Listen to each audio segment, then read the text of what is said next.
Muchas gracias. Tiene la palabra Rafael Fernández Valverde. Bueno, pues muchísimas gracias. Gracias a la cátedra por la invitación, gracias a la Universidad de Valencia y gracias a Inmaculada por la amable presentación y por la moderación tan extraordinaria que va a realizar en este tema tan complicado, ¿no? Mi misión es simplemente darles cuenta, como decimos los jueces, de... ¿se oye bien? Sí, ¿no? Sí. Darles cuenta de cómo, bueno, ha evolucionado la jurisprudencia del Tribunal Supremo en este tema que Inmaculada pues ponía de manifiesto, que es el tema de las múltiples. Hay quien los ha contado incluso, no sé si son cerca de 200 planes generales anulados por los distintos tribunales superiores y luego confirmados por el Tribunal Supremo.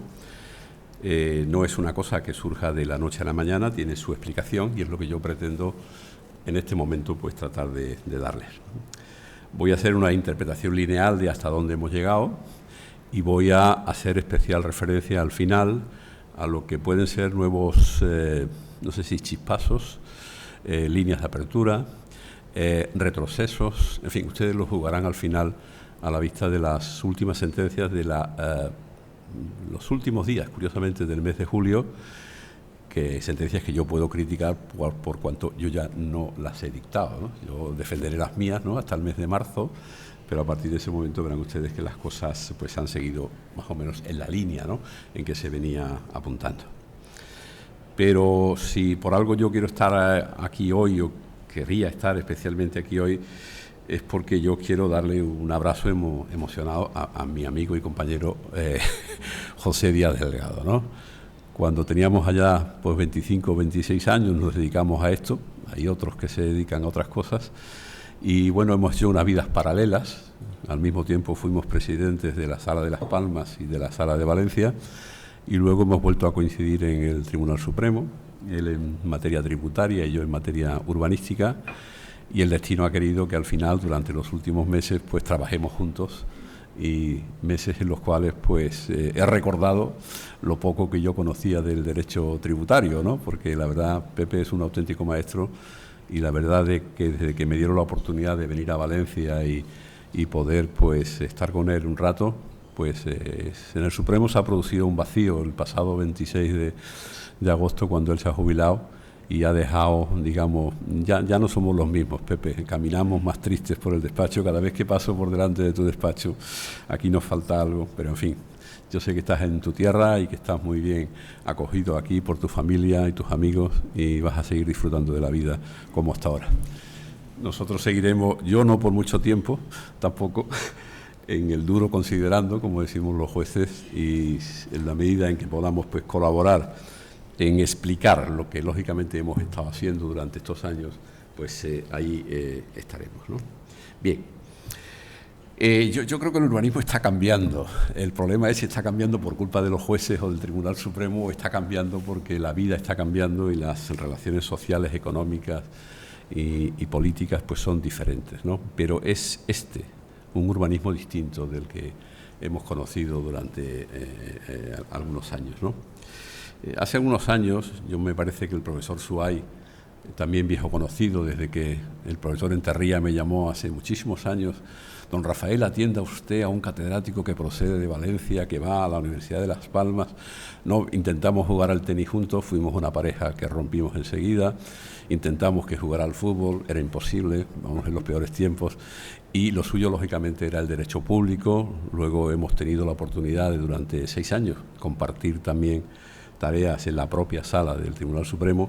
El libro al que hacía referencia Inmaculada creo que es una reflexión de lo que creo que debe ser el Tribunal Supremo. Fíjense que es un catedrático de procedencia y unos magistrados, y esa mezcla, incluso algún abogado del Estado también presente.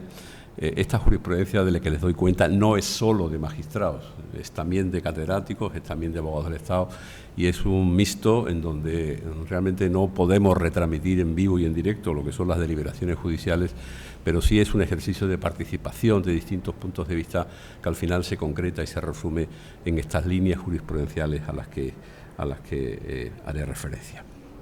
Bien, pues le decía que justamente el maestro del profesor Suay, don Tomás Ramón Fernández, viejo conocido, pues hace unos años presentamos, cuando se jubiló como catedrático de la Complutense, presentábamos un libro, Liber Amicorum, le llamó él, donde más de 160 juristas, casi todos relacionados con el ámbito del derecho urbanístico, pues quisimos rendir un homenaje pues a la labor realizada por él mismo, ¿no? Y todos recordamos su magnífico, va por la, creo que es 23 o 24 o 25 de las ediciones, su manual de derecho urbanístico, el viejo Catón, como él le llamaba, donde aprendimos muchísimas cosas, ¿no? Y aprendimos que la ecuación semántica, ¿no?, de que el urbanismo como ordenación de la ciudad pues ha tenido distintos contenidos, ¿no?, a lo largo de la historia, ¿no? Él decía en ese manual que las tensiones que sacuden la vida urbana y todo lo que en el interior de la ciudad ocurre es una función de los fenómenos que tienen lugar fuera de ella, en su hinterland inmediato, por lo pronto, y en el contexto general del país entero en último término. Él mismo nos decía que fueron los ingleses los que se adelantaron con estos temas del planeamiento urbanístico. Sus primeras leyes eran las Town and Country Planning Act, y supimos, efectivamente, se preguntaba él en ese libro qué es el urbanismo en la actualidad. Y se respondía, sencillamente, una perspectiva global e integradora de todo lo que se refiere a la relación del hombre con el medio en el que se desenvuelve y que hace de la tierra, del suelo, su eje operativo. Por tanto, había que situar, y esto me parece que es importante desde una perspectiva, si ustedes quieren, sociológica o filosófica, había que situar en el centro de la ordenación urbanística, en el centro inmediato, en la idea que lleva el urbanismo de construir la ciudad, había que colocar, lógicamente, a la persona humana, la visión humanista, la visión antropocéntrica del urbanismo, y yo creo que efectivamente eso es lo que viene a reflejar el artículo 3 de nuestro texto refundido. La ordenación del territorio y el urbanismo son funciones públicas, no susceptibles de transacción. Y incluso el propio legislador se viene arriba para justificar este tema, y en la exposición de motivos dice que sin duda el crecimiento urbano sigue siendo necesario, pero hoy parece asimismo claro que el urbanismo debe responder a los requerimientos de un desarrollo sostenible, minimizando el impacto de aquel crecimiento y apostando por la regeneración de la ciudad existente. Pero las cosas ya no son como eran tradicionalmente. Las cosas ya no son como cuando Tomás Ramón escribió la primera de las ediciones de este libro, ¿no? Hemos pasado de unas ciudades que, como él describe en ese libro, es la ciudad medieval, abruptamente separada de su entorno por una muralla defensiva cuyas puertas se cierran a la puesta del sol, a unas ciudades en las que hasta la propia Unión Europea quiere decir efectivamente cómo son. Otra cosa es que esto sea realmente posible, ¿no? Incluso fíjense que la nueva agenda urbana, aprobada en Quito primero y luego ratificada por la 62 de las reuniones de las Naciones Unidas, representa un ideal común para lograr un futuro mejor y más sostenible, en el que todas las personas gocen de igualdad de derechos y de acceso a los beneficios y oportunidades que las ciudades pueden ofrecer, y en el que la comunidad internacional reconsidere los sistemas urbanos y la forma física de nuestros espacios urbanos como un medio para lograrlo. ¿Cómo hemos llegado efectivamente hasta esta situación, ¿no? ¿Cómo se ha producido esta transformación? ¿Cómo incluso a nivel internacional, Naciones Unidas, Agenda, se hace una proyección distinta de aquel urbanismo cerrado interno propio de las... Bueno, pues yo creo que en nuestro país, que es a lo que tengo que centrarme, el tema ha sido relativamente pues sencillo, ¿no?, en cuanto a su íter normativo, y ustedes lo conocen perfectamente, y yo simplemente les recuerdo unos datos, ¿no? Yo creo que estamos en uno de esos momentos que, cuando dentro de algunos años, por lo menos ustedes, puedan mirar hacia el pasado, verán que este es un momento significativo, importante, en el momento del urbanismo, ¿no? Eso fue lo que ocurrió en el 56, en el 75-76, en el 90-92, en la sentencia del 97. Y yo creo que cuando se produce un cambio, o el inicio de un cambio importante en este país, es con la ley de suelo del año 2007, ¿no? Ahí empieza una situación distinta, hay una profunda renovación del sistema urbanístico. Ya sabemos con claridad que las competencias autonómicas pues son las que tienen el ámbito de actuación en el marco del urbanismo, en que no es una ley urbanística, que esto queda para las comunidades autónomas. Y, en fin, toda esta historia del año 2007, saben ustedes la transformación que eso produjo. Pero hay un giro más, y ese giro más es el que se produce en la reforma que tiene lugar mediante la Ley 8/2013, la de rehabilitación, regeneración y renovación urbana. Recuerden ustedes que se ha producido una crisis económica en este país, que el legislador pretende contribuir, siguiendo las pautas y la filosofía de la Ley de Economía Sostenible, a atender a los distintos sectores de la población, y sale en defensa del sector inmobiliario también, y establece un nuevo marco, establece un nuevo sistema en donde vamos a dejar de extender las ciudades, vamos a ir hacia la ciudad compacta que nos quiere imponer pues la Unión Europea, y por tanto vamos a girar hacia la rehabilitación de los edificios, hacia su regeneración y a la renovación de los tejidos urbanos existentes. La ley gira y coloca como centro de las determinaciones urbanísticas la vivienda, y se plantea, digamos, el derecho a la vivienda desde una constricción constitucional, y hay mucha elaboración doctrinal acerca de hasta dónde llega realmente el derecho a la vivienda digna y adecuada que proclama la Constitución, como desde el punto de vista de un mecanismo de incidencia en todo este sistema económico al que nos veníamos refiriendo, ¿no? Por tanto, se pretende potenciar la rehabilitación edificatoria y se pretende crear un marco normativo idóneo para permitir la reconversión y fomentar la calidad y la sostenibilidad y la competitividad, son palabras que utiliza el legislador, no yo, en estas materias. Y ahí pues llegamos al texto refundido del año 2015 que conocen todos ustedes. Bien, pues a partir de ese momento pues han proliferado los distintos ámbitos sectoriales concretos, otra especie de legislación. Quedó muy claro lo que dijo la sentencia del año 1997, pero a mí siempre me ha dado la sensación de que el Estado ha estado como agazapado en el ámbito de sus competencias sectoriales, estatales, tratando de vigilar, entre comillas, si quieren, el urbanismo, ¿no? Ha jugado con las infraestructuras, con las costas, con los elementos no esenciales del medio ambiente, con los recursos hídricos, con los impactos de género. Parece como que había una especie de frontera en donde el urbanismo autonómico sí, pero vigilado desde el Estado por este tipo de actuaciones sectoriales.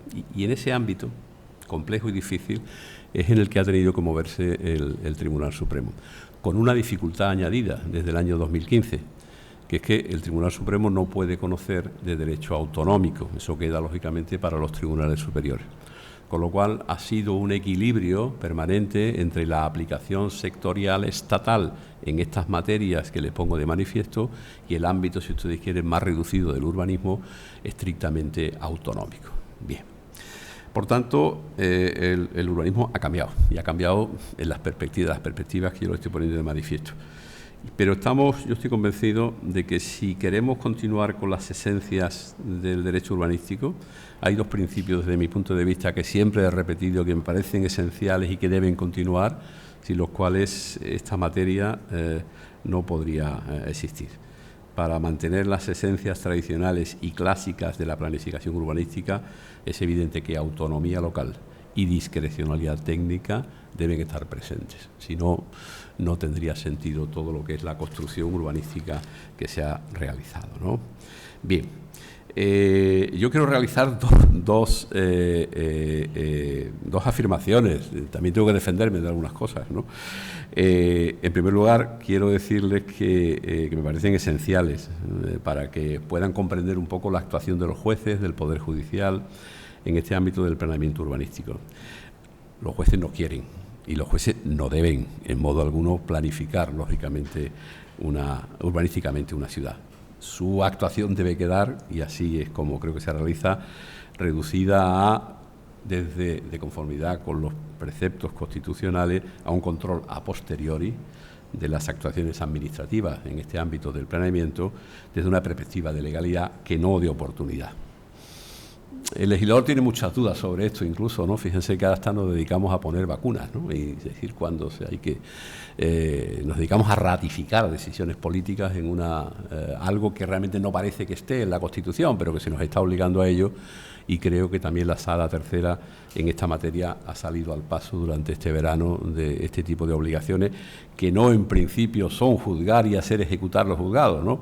Yo creo que responde un poco a una filosofía tradicional que yo vengo manteniendo, que es ponga a un juez en su vida y gobierne feliz, ¿no? Pues algo así, ¿no? Vacune feliz, ¿no? Bueno, pero no creo que se pueda planificar felizmente bajo la órbita de los jueces, que simplemente, digamos, deben moverse en ese criterio. Y la segunda, me defiendo de alguna afirmación realizada por algún sector, incluso por algún concreto profesor, brillante profesor, acerca de que en los tribunales de lo contencioso hemos practicado una especie de activismo judicial, ¿no? Como si nos excitáramos, ¿no?, cuando procedemos a la anulación de un planeamiento urbanístico, ¿no?, o como si fuéramos negacionistas de toda la actuación que lleva a cabo de forma detallada e intensa toda esta labor de planeamiento urbanístico. No es eso, ¿no? De modo alguno, yo creo que hemos sentido mucho y hemos dudado mucho y hemos meditado mucho cada vez que hemos tenido que tomar un tipo de decisión, pero lo que no hemos podido, o hasta donde no hemos podido pasar, es con las infracciones que lógicamente veíamos en los recursos que se nos expresaban. Bien, yo creo que estamos en presencia de un urbanismo menos concertado. Me da la sensación de que ya el convenio urbanístico tradicional va pasando a... Creo que ahora con la regulación completa que de la institución se realiza en la ley del sector público, la cosa mejora. Fíjese un detalle significativo que yo no había reparado en él hasta hace poco tiempo, que es que el artículo 53 de esta ley del año 15 del sector público obliga a remitir los convenios urbanísticos al Tribunal de Cuentas, con lo cual se pone de manifiesto la importancia económica y financiera que en el ámbito de las actuaciones municipales tiene esta materia.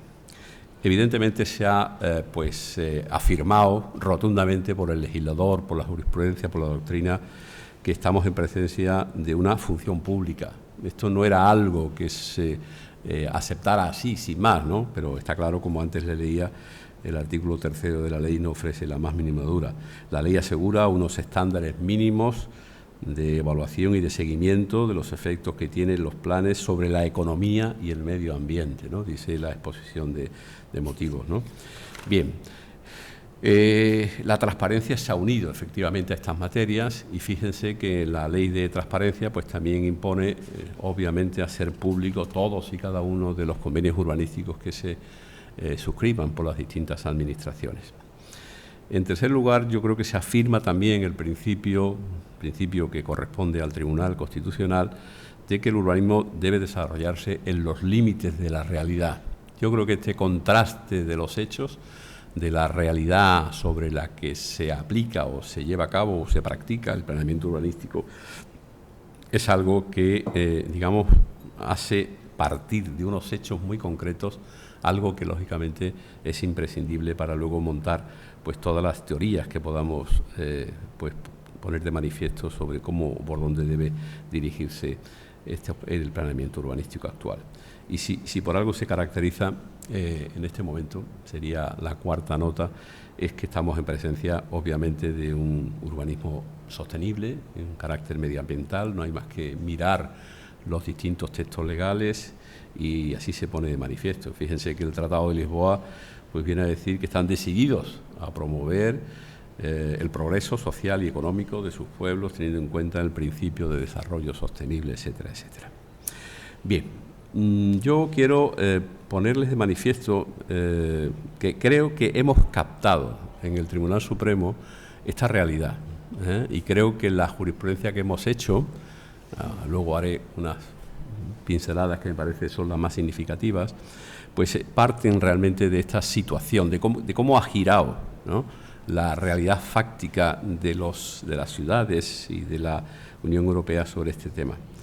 Pero yo estoy muy satisfecho de una sentencia que es la 1550-20, luego les digo exactamente de qué va la cosa. Es el Plan General de Bilbao, se confirma, no se anula, hay que decirlo, en donde realmente lo que se discutía es exactamente igual, pero con un resultado distinto al que he visto esta mañana en la prensa que ayer resolvía la Sala de Palma de Mallorca. En Palma de Mallorca han anulado algún, no sé si es el plan general o algo, en relación con las BUT, las viviendas de uso turístico, mientras que el Tribunal Supremo ha ratificado una decisión parecida, quizá más motivada, más proporcional, que esto es importante resaltarlo, tanto en el Plan General de Bilbao como luego en el de Barcelona, ¿no? Fíjense, por tanto, que la jurisprudencia del Supremo está y, sin embargo, ya la sentencia de ayer, que no conozco, de Palma de Mallorca, se ve por el texto, lo que la prensa reproduce, que ha tenido en cuenta la sentencia a la que me refiero, pero que en la valoración de los hechos llega a la conclusión de que el Ayuntamiento de Palma de Mallorca no había llevado a cabo una justificación proporcionada y suficiente de las medidas adoptadas en relación de dónde podían o no podían colocarse las viviendas de uso turístico. Pero a lo que me refiero en este momento es que, curiosamente, es un recurso en el que el recurrente es la Comisión Nacional de los Mercados y de la Competencia. Y el demandado, el recurrido, es el Ayuntamiento de Bilbao.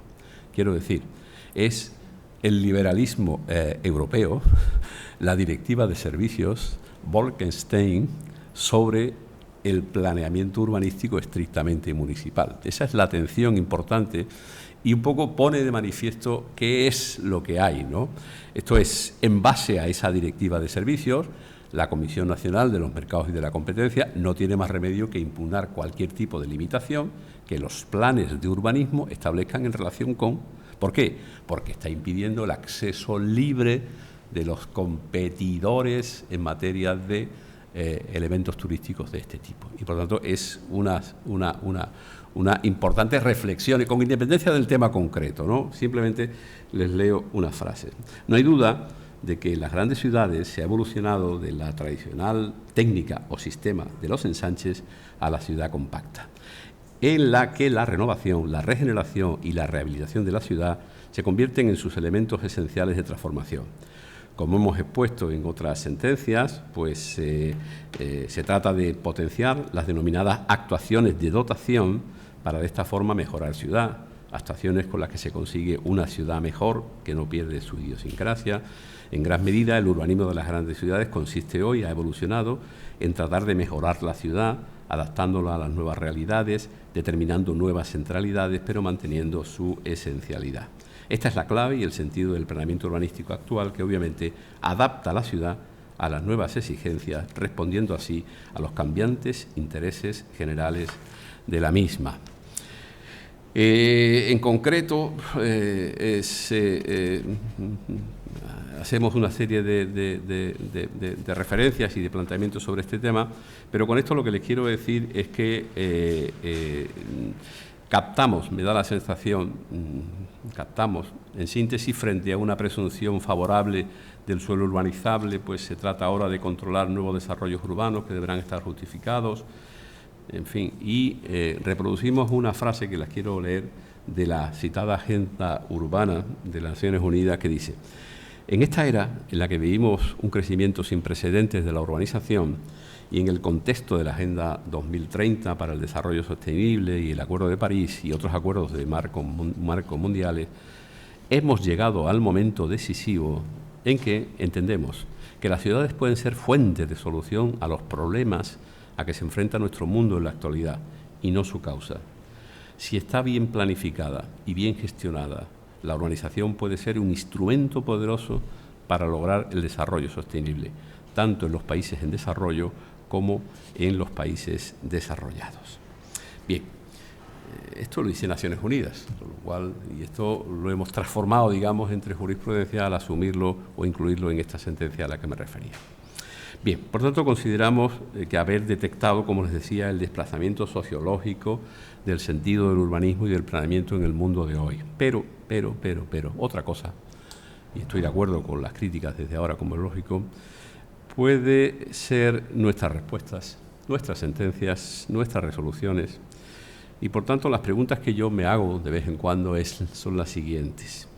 ¿En qué medida los jueces, el Poder Judicial, en concreto la jurisprudencia del Tribunal Supremo, ha podido incidir en esta evolución conceptual y real que hemos tratado de describir con mayor o menor acierto? ¿Se ha respetado por la jurisprudencia del Tribunal Supremo estos principios? ¿Hemos contribuido los jueces a ordenar la ciudad? ¿O por el contrario, hemos con nuestras sentencias colaborado a desordenar las mismas? ¿Hemos respetado los principios que venimos proclamando, ¿no?, de autonomía local, de ius variandi, de discrecionalidad técnica? ¿O hemos establecido una especie de, vamos a decirlo, tiranía judicial que ha frustrado el desarrollo de estos principios, ¿no? Bien, la respuesta, lógicamente, la deben tener ustedes. Yo acepto las críticas de todo el mundo, por otra cosa estamos acostumbrados hace mucho tiempo a ello. Pero les leo simplemente un trocito de una entrevista que en el diario El País, dominical, de hace un mes o algo así, se le hacía a Carlos Moro, que es el asesor urbanístico de la alcaldesa de París, Anne Hidalgo, que ahora acaba de anunciar su candidatura a la presidencia de la República, ¿no? Profesor de la Sorbona y autor de un libro que apunta a ser interesante, Droit de Cité, Derecho de la Ciudad, y se le recordaba una frase de Italo Calvino en la que decía: no te quedas en una ciudad por una de sus 7 o 77 maravillas, te quedas porque responde a una de tus preguntas. Y entonces le preguntaban a Carlos Moro, que había sido guerrillero colombiano, hay que decirlo, con 20 años, ¿qué pregunta respondió París cuando llegó con 20 años? La respuesta me llamó poderosamente la atención. Mi pregunta era: ¿cómo vivir en un lugar sin que te persigan? ¿De acuerdo? Bueno, yo no tengo sensación de haber perseguido nada más que a los infractores urbanísticos, ¿no? Digo, aprovechándola. Bien, yo creo que les voy a resumir 5 puntazos, sin darles cuenta de, creo que lo que ha sido un poco el hilo conductor de toda esta jurisprudencia para justificar un poco hasta dónde hemos llegado, ¿no? Yo creo que uno de los primeros planteamientos, no voy a insistir más en esta sentencia de la 1550-20 de 19 de noviembre, es interesante. Bueno, aquí simplemente la respuesta fue especialmente interesante porque yo no me parece que Suárez no estaba ya, pero pudimos asistir en París a una vista en el Tribunal de Luxemburgo en donde el asunto era Cali Appartement. Pues bueno, pues Cali Appartement estaba en París, pero podía estar en Bilbao o en Valencia o en Palma de Mallorca, y era el problema contra la Ville de París, la ciudad de París, y el prefecto de la... Pues el problema era exactamente igual, con lo cual el problema es problema europeo, problema de hasta qué punto el Ayuntamiento de París puede sancionar a Cali Appartement por colocar los apartamentos en un sitio, este tipo de cosas, ¿no? Y como les decía, el problema no es el problema de fondo, sino el problema realmente competencial, el choque de competencias entre el Estado, la Unión Europea en este caso, y bueno, nuestra respuesta fue muy clara, ¿no? Todo ello nos conduce a afirmar que decimos, es en síntesis esta historia del turismo, convertir las ciudades o partes esenciales de la misma en un modo de parque temático en vez de un lugar habitable y de convivencia. La ciudad se convierte en un problema y no en un sistema de solucionar los problemas de sus habitantes. Ese es, pues, en el marco y la respuesta era. Nos conduce a afirmar que la intervención normativa municipal en uso y ejecución de las competencias urbanísticas que le son propias no puede ofrecer dudas. Pues en realidad el problema que en el fondo se suscita, en el que pueden destacarse sin duda aspectos positivos, pero también consecuencias negativas, se trata de un problema jurídico de proporcionalidad. He visto que esta es la palabra que utiliza la Sala de Palma de Mallorca, la proporcionalidad en la motivación del Ayuntamiento de Palma para prohibir, en este caso, las viviendas, en el marco de una muy dispersa y variada normativa, etcétera, etcétera. Bien, esta es la... Pero simplemente hago referencia a las razones de interés general, de razones imperiosas de interés general que utiliza la Sala en defensa o en apoyo de, como hacía la Sala de Bilbao, era el derecho a una vivienda digna y, en segundo lugar, el derecho a la protección del entorno urbanístico. Se consideran que son razones imperiosas de interés general para poder intervenir desde la perspectiva municipal en este aspecto de la ordenación de la ciudad. Bien, creo que los puntos más significativos, y les cito simplemente la sentencia, es la distinción que hicimos entre suelo urbano consolidado y suelo urbano no consolidado, la famosa sentencia de 23 de septiembre de 2008, el asunto Guanarteme. Guanarteme es un barrio de Las Palmas consolidado de toda la vida y que en un momento determinado el Ayuntamiento de Las Palmas en su plan general decide que no es un suelo urbano consolidado. Esta es la misma técnica que luego se utiliza en Marbella y que se utiliza por distintos motivos y tratando siempre de arreglar una ciudad en, digamos, modificar esa situación. La respuesta de la Sala al Ayuntamiento de Las Palmas no resulta conciliable con los postulados que acabamos de formular. El enunciado de las características exigibles para la consideración del terreno como suelo urbano no queda entregada a lo que en cada momento establezca el planeamiento urbanístico, pues ello equivaldría a admitir que unos terrenos que indudablemente cuentan ya habrán de perder la consideración de suelo urbano consolidado, pasando a tener, etcétera, etcétera, etcétera. Tal degradación en la categorización además resulta ajena a la realidad de las cosas y difícilmente conciliable con el principio de equidistribución de beneficios y cargas. Esto dio lugar a muchas nulidades de planes generales. Esta técnica, que se decidió alterar, digamos, la consideración de suelo urbano consolidado y no consolidado, fue, digamos, uno de los primeros elementos que determinó efectivamente y el golpe final, por decirlo de alguna forma, que ya puso, digamos, en acción pues, actuaciones políticas, legislativas de distinta índole, fue, digamos, las últimas sentencias con el Plan General de Marbella. Bien, esto lo superamos enseguida porque, claro, esto corresponde a la legislación del año 2008, ¿no? 98. Porque, claro, ya a partir del texto refundido del 2008 ya nos encontramos con otros conceptos, ¿no?, que son los conceptos de actuaciones urbanísticas y actuaciones de dotación y actuaciones de urbanización, ¿no? En este caso, la sentencia, pues en donde esto también se establece, es el asunto del Estadio Calderón, es la 2971-17.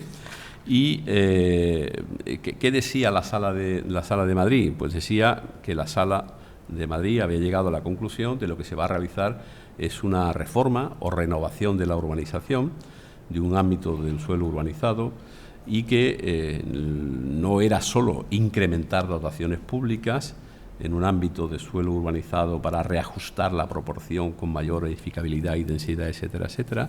Bien, este es el problema que se plantea, ¿no? Y, bueno, dimos una respuesta que alguien ha dicho que no es jurisprudencia, que es incluso poesía, ¿no? Pues bueno, eso hay gustos para todo, ¿no? Los antiguos y autonómicos conceptos de suelo urbano consolidado y no consolidado no cuentan ya con el papel de elementos determinantes de las nuevas exigencias derivadas de la actuación de transformación urbanística, ya que éstas miran al futuro, juegan a transformar la ciudad con mayor o menor intensidad, quizás sin romperla como ciudad compacta, y se presentan como mecanismos de transformación urbana sin anclajes ni condicionamientos derivados de la clase del suelo al que representa.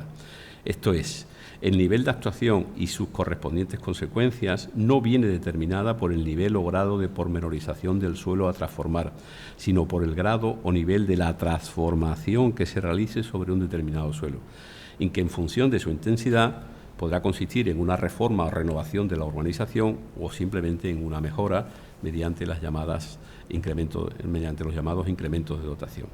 La reforma o renovación, actuación de la urbanización, es hacer ciudad y cuenta con un plus cualitativo, y el incremento de dotaciones, actuaciones de dotación, es mejorar ciudad con un componente más bien cuantitativo.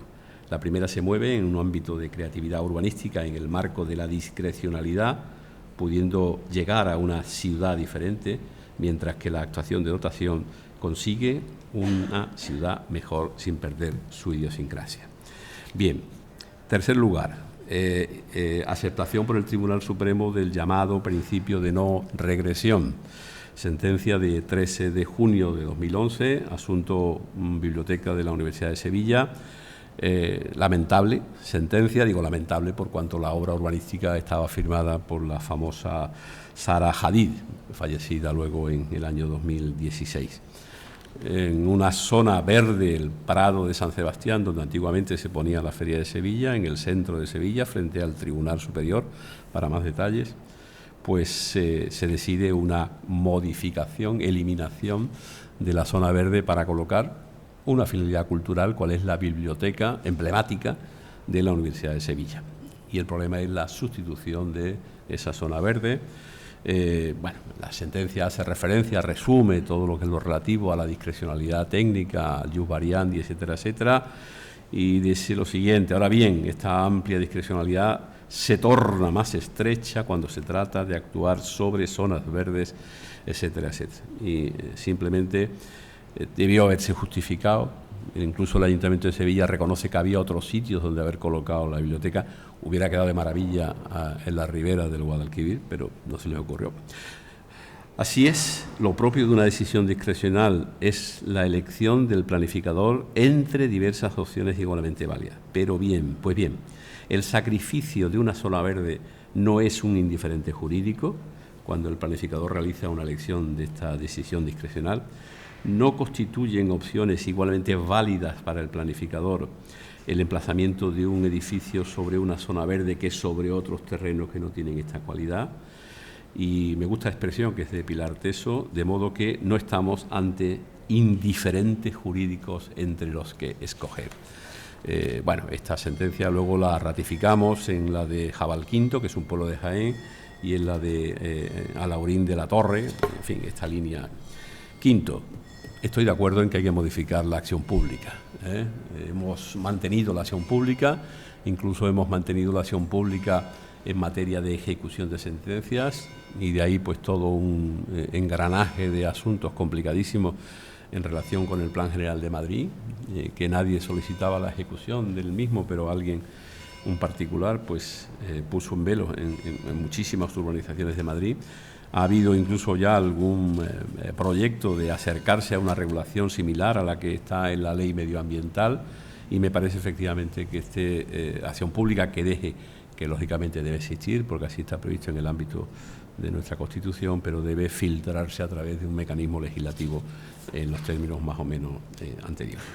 Bien, todo esto ha dado lugar, pues todo esto ha dado lugar, como ustedes conocen de sobra, pues a una situación que yo creo que es indeseada, posiblemente desproporcionada, y que creo que hay que salir de ella, ¿no? Es la materia, la cuestión que nos trae hoy aquí, ¿no?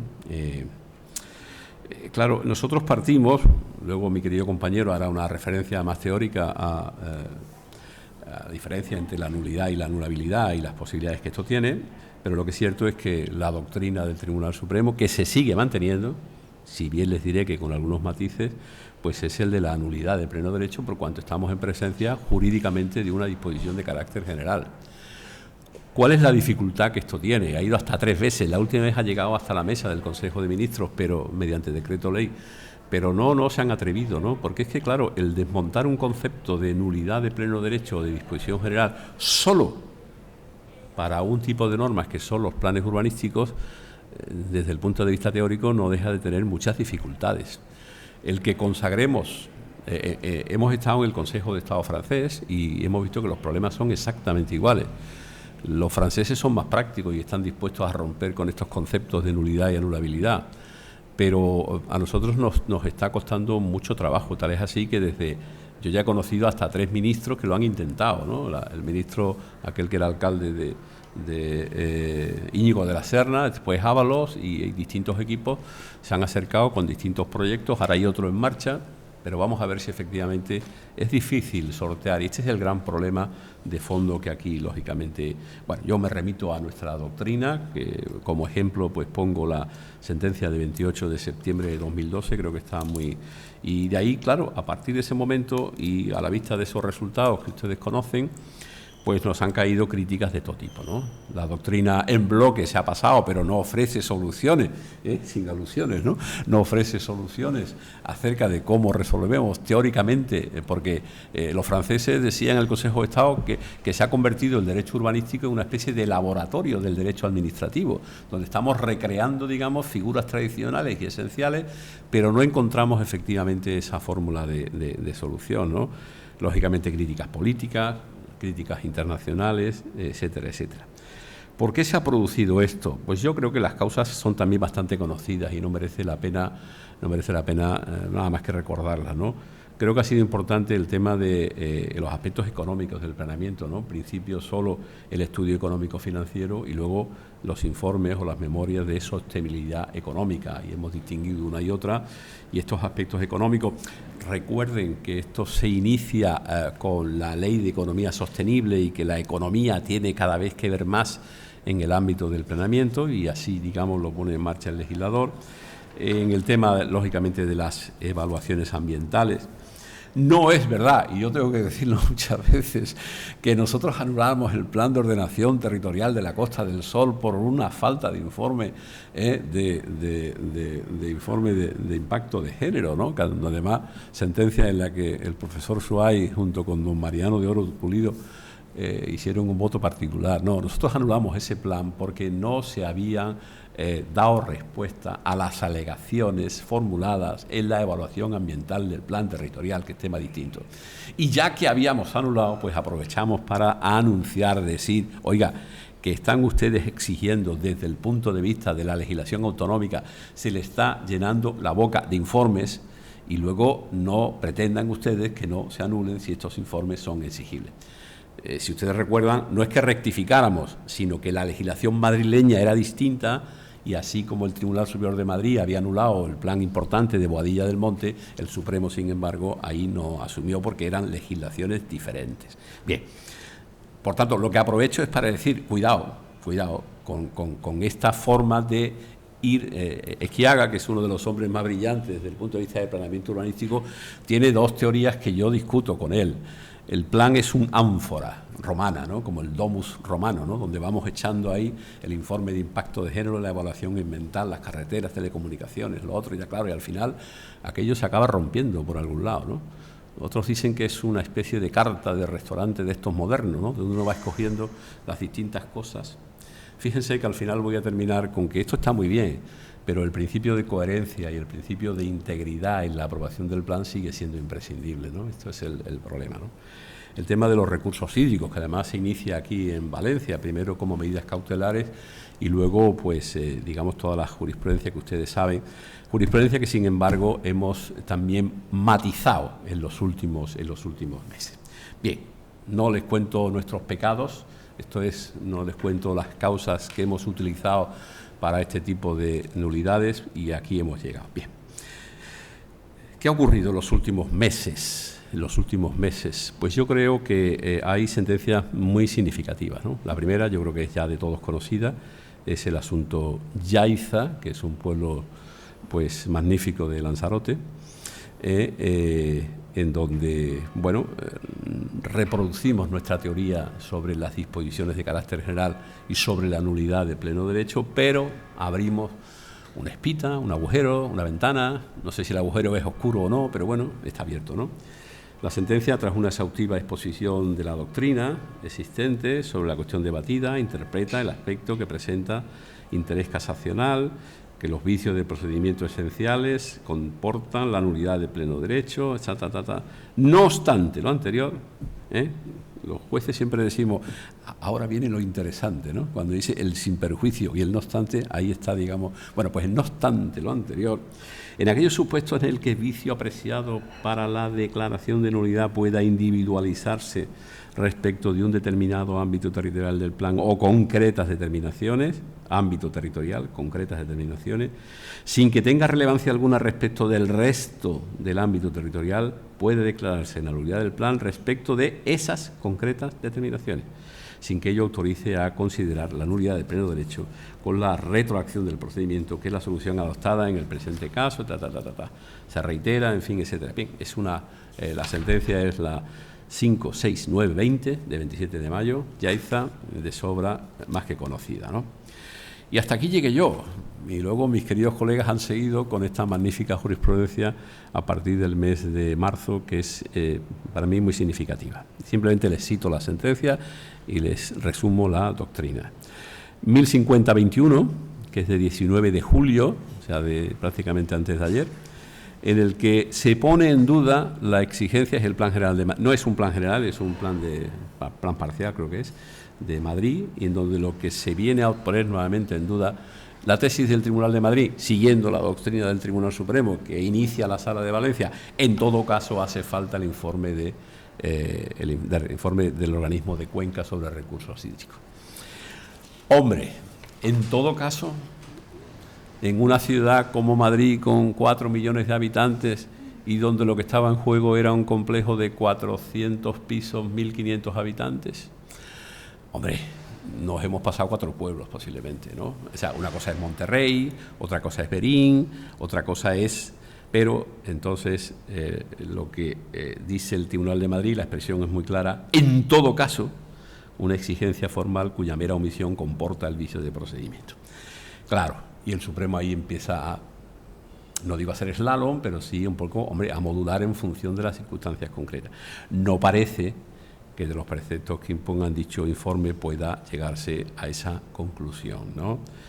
En el caso de los recursos hídricos se impone el informe del organismo de cuenca para aquellos supuestos en el que el instrumento del planeamiento comporte un aumento del consumo de agua, circunstancia que fácilmente debe concluir el planificador. En fin, es una sentencia, como ve usted, también interesante cuando se prevea un aumento de los recursos hídricos. Bien, segundo guiño, como ustedes ven, a la doctrina general sobre esta historia, ¿no? Giro contrario, no lo sé, si es giro contrario, ustedes lo juzgarán, ¿no? Es la de, yo creo que es del día, esta es del 27 de mayo, es la 74921 de 27 de mayo, nulidad del Plan General del Puerto de Santa María, ¿no? Bien, en donde lo que esta sentencia viene a reivindicar es lo que le decía antes, que es el principio de coherencia interna del plan. Este es un plan que se analiza, se aprueba parcialmente y dentro de que la aprobación es parcial tiene 13 rectificaciones, 14 subsanaciones, 15, claro, y al final el Supremo reivindica, digamos, una vieja jurisprudencia en armonía con los principios de autonomía municipal y eficacia de la actuación ciudadana. Se ha demostrado partidario de admitir la posibilidad de que planes parciales sean aprobados de forma parcial, siempre que la solución resultante mantenga coherencia, cualquiera que sea la decisión que se adopte, ¿no?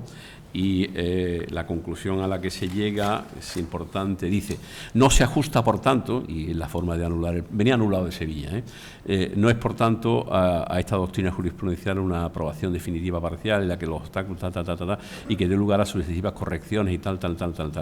Y dice, siempre que el resultado final que difiera radicalmente, que no difiera radicalmente del inicialmente propuesto por el Ayuntamiento en aspectos, en detrimento de la necesaria coherencia e integridad, que es el principio que exige el diseño general. Y cuando se dan circunstancias que acabamos de describir, que más o menos les he dicho, la consecuencia no puede ser otra que la nulidad de pleno derecho del plan, si así aprobada, en la medida en que ni se mantiene el modelo de ciudad decidido por el Ayuntamiento en el ejercicio de la autonomía municipal, ni los ciudadanos pudieron pronunciarse, y sobre el distinto de la ciudad, ni etcétera. Bien. Por tanto, vean ustedes que es un poco decir, queda abierta la posibilidad de modificaciones normativas, pero este principio de coherencia y de integridad sobre la aprobación del plan, pues esto puede suponer, digamos, algún tipo de dificultad. Y termino, Inmaculada, con dos cuestiones distintas. Otra sentencia prácticamente final es del día siguiente, es la 1084-21 de 22 de julio de Ángeles West. En su primera parte continúa, es la segunda que ya se le alega, lógicamente, los abogados son rapidísimos y enseguida alegan la sentencia de Yaiza, no anulen ustedes en su totalidad, lógicamente, el plan, y obviamente la sentencia reitera la doctrina, la mantiene, pero en este caso concreto, a la vista de lo que verán ustedes, cuál era el defecto que tenía el plan general de Chiclana de la Frontera, que yo creo que está en el Guinness de las nulidades, creo que es la cuarta vez que se anula un plan general, y es lógico, porque es una ciudad, un pueblo con una eclosión turística impresionante y bueno, pues estos problemas son todos los problemas de la costa son estos, ¿no? Y en la segunda pregunta, porque la pregunta que se le hace al tribunal, como se hacen dos preguntas distintas, la primera es si resulta posible limitar judicialmente los efectos de la declaración de nulidad del plan por defectos formales y, en su caso, si resulta posible, en tales supuestos, una aprobación parcial. La respuesta es sí, de carácter general. Lo que pasa es que en este caso concreto, digamos, no resultaba posible. O sea que la doctrina está consolidada en el sentido de que es perfectamente posible. Y el tema de fondo es un tema, pues, medioambiental, ¿no? Si la evaluación ambiental estratégica es previa a la redacción del contenido del plan o puede realizarse en cualquier momento de su tramitación, teniendo en cuenta su naturaleza instrumental. Y en este caso la respuesta del tribunal es una respuesta negativa, ¿no? Por cuanto dice que la evaluación ambiental tiene que hacerse desde un principio. Esta es la respuesta. Hasta aquí hemos llegado, ¿no? Hay una interesante también del Constitucional, que es la 123-21, en donde se dice, sin embargo, que en los estudios de detalle no es necesaria la evaluación ambiental, que resulta de interés. Y hay una gran discusión en la propia jurisprudencia europea acerca de qué hacemos con las nulidades decretadas por estas materias, ¿no? Podemos, la sentencia también responde a algo que en alguna ocasión hemos dejado caer y que yo incluso le he llamado la sentencia abierta. Esto es, que lo hace la Unión Europea y lo hace la propio Tribunal Supremo, lo hizo en una ocasión con el aeropuerto de, me parece que era de Lérida o de Girona, en donde, bueno, yo le declaro la nulidad, pero si usted en cuestión de un año me lo arregla, esto es, me trae el informe de, pues esta nulidad la podemos, digamos, dejar. Es una vía que la hemos explorado, pero que obviamente sin una modificación legislativa resulta, hombre, sí, es un poco, digamos, adelantar la ejecución de sentencia, ¿no?, en estas materias, ¿no? Pues hasta aquí hemos llegado, ¿no? Esta es un poco, he querido plasmar por qué hemos hecho esta jurisprudencia y hemos hecho estos guiños finales en donde, bueno, ven ustedes que los pleitos van a venir como van a venir y en función de cada caso concreto, digamos, esta doctrina que parece que se abre puede ser susceptible, pero yo creo que después de 5 años de espera la intervención del legislador acerca de una configuración normativa de la figura del plan general y acerca de las consecuencias, digamos, que se podían modular de alguna forma en función del contenido de lo que se anule, pues yo creo que sería ciertamente importante, ¿no? El lanzamiento económico del país, que parece que se pone en marcha, yo creo que entraría en un problema de inseguridad jurídica si el legislador no interviene en este momento, ¿no? Nosotros, o mis queridos compañeros que están en esta materia, harán lo que puedan, pero no pueden en modo alguno saltarse conceptos como los de nulidad de pleno derecho. No se pueden alterar estas circunstancias porque ponemos en juego todo el derecho administrativo y en consecuencia todo el Estado de Derecho. Muchas gracias, Inmaculada. Muchas gracias. Y gracias a vosotros.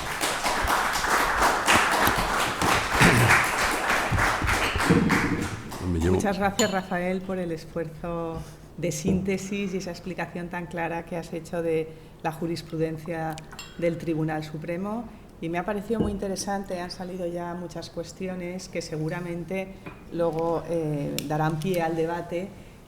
Bueno, pues entre otras, pues esos matices y esa necesidad, bueno, pues de tener en cuenta muchas veces las circunstancias y sobre todo el tema también me ha parecido de interés, creo que también ha salido en las jornadas, se ha planteado en algún otro caso, el tema que has comentado de la sentencia abierta o también la incidencia del derecho europeo, que es verdad que el Tribunal de Justicia en algunos casos, aparte de la evaluación estratégica, también respecto de sus propias normas, cuando se trata de normas ambientales, y no nos olvidemos que el Patibel es una norma de ordenación territorial, que de lo que trata es de proteger el territorio, pues cuando se trata de, se aprecia un vicio, bueno, pues se deja durante un tiempo, un plazo para que no quede desprotegido todo ese territorio. Me parece muy interesante. Muy bien. Muchas gracias.